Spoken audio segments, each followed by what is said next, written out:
My name is Trish Barnard. I'm the Senior Curator for Indigenous Studies with the Queensland Museum. My favourite object out of the collection is this little basket here that was made by a woman in 1897.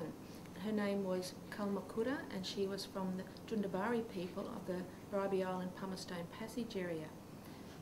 It was also interesting that because it was made in 1897, which is the same year that the Queensland Act came into place.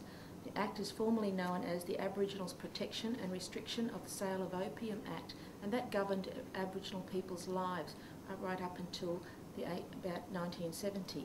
The interesting thing about this basket is also that European people started settling and exploring the Pumice-Stone area from the 1820s, and it wasn't until 1837 that Brisbane was actually settled.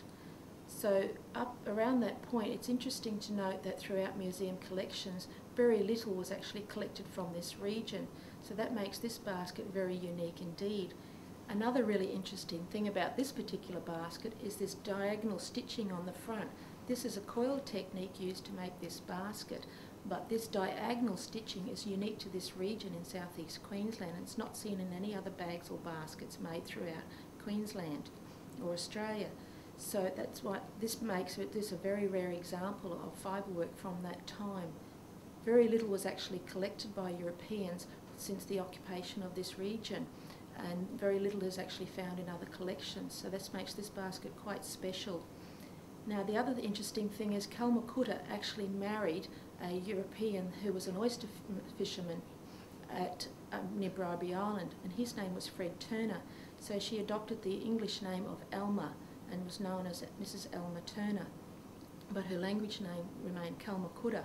The Caboolture Historical Society in fact erected a memorial to Kalmakuta, which is a stone cairn up at Ningi, and it can be seen today. Kalmakuta and her husband Fred Turner lived at Ningi, where they established a little hut in the 1870s, and they remained there until she passed away in 1897.